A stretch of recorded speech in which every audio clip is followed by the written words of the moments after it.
हरे कृष्णा। कर्नाटक राज्य के कनियारी गांव में एक ब्राह्मण रहता था। उसका नाम गणपति भट्ट था। वह प्रतिदिन शास्त्रों का अध्ययन बड़ी श्रद्धा और विश्वास से करता था। वैसे तो वह श्री हरि का भक्त था, परंतु उसने परब्रह्म की कल्पना गणेश स्वरूप में की थी। एक दिन शास्त्रों का अध्ययन करते करते उसने पढ़ा कि परब्रह्म नीलाचल में प्रकट हुए हैं। जो भी उनके दर्शन करेगा उसको कभी भी यमराज के दर्शन नहीं करने पड़ेंगे और मोक्ष की प्राप्ति होगी। इन शब्दों को पढ़ने के बाद उसके मन में जैसे वैराग्य उत्पन्न हो गया। उसने तुरंत ही अपने बीवी, बच्चों, घर, गांव सबको छोड़ने का निश्चय किया और नीलाचल चला गया। जगन्नाथपुरी के प्रवेश द्वार पर पहुंचा। उसने देखा बहुत से श्रद्धालु वापस घर जा रहे थे। गणपति भट्ट ने उन श्रद्धालुओं से पूछा, क्या परब्रह्म के दर्शन करके आ रहे हैं? उन सब श्रद्धालुओं ने मुस्कुराते हुए और बड़े ही उत्साह से बोला, हाँ, हम जगन्नाथ के दर्शन करके आ रहे हैं। उसके मन में एक शंका हुई, ये कैसे परब्रह्म हैं जिनके दर्शन के बाद यह सब वापस अपने घर जा रहे हैं? उनको मोक्ष की प्राप्ति नहीं हुई। ऐसे सोच के वह बहुत उदास हो गए। भगवान जगन्नाथ सबके हृदय की बात जानते हैं।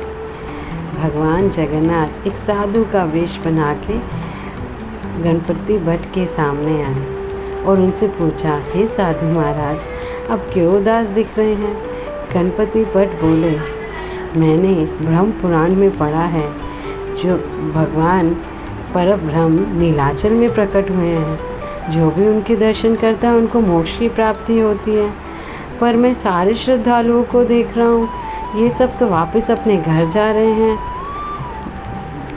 साधु के रूप में आए जगन्नाथ बोले, बस इतनी सी बात।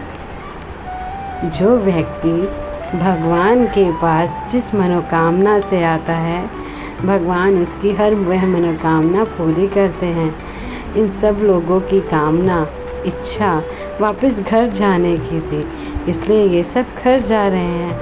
अगर आपकी इच्छा मोक्ष प्राप्त करने की है तो जगन्नाथ ज़रूर आपको मोक्ष प्रदान करेंगे। इसमें कोई संकोच नहीं है। जगन्नाथ हमारे हृदय की सारी बातें जानते हैं। तो आपको जगन्नाथ पे पूरा विश्वास होना चाहिए। मन के रूप में आए जगन्नाथ की बात सुनकर उन्हें पुनः विश्वास आया। जगन्नाथ के दर्शन के लिए वह चले गए। वो दिन स्नान उत्सव का दिन था। जब गणपति भट्ट ने भगवान के दर्शन किए तो वे पुनः निराश हो गए, क्योंकि उन्होंने परब्रह्म की कल्पना गणेश स्वरूप में की थी। तो वे निराश होकर वापस चले गए। पर अब जगन्नाथ राजा के मंत्री के पास गए और उनको बोला, मेरा एक भक्त मेरे दर्शन करने आया था, परंतु उसे मेरा गजमुख नहीं दिखा। जाओ, तुरंत उसको लेकर आओ। राजा का मंत्री तुरंत गणपति भट्ट के पास गया और बोला, आपकी जय हो, स्वयं जगन्नाथ ने आपको बुलाया है, आप हमारे साथ चलिए।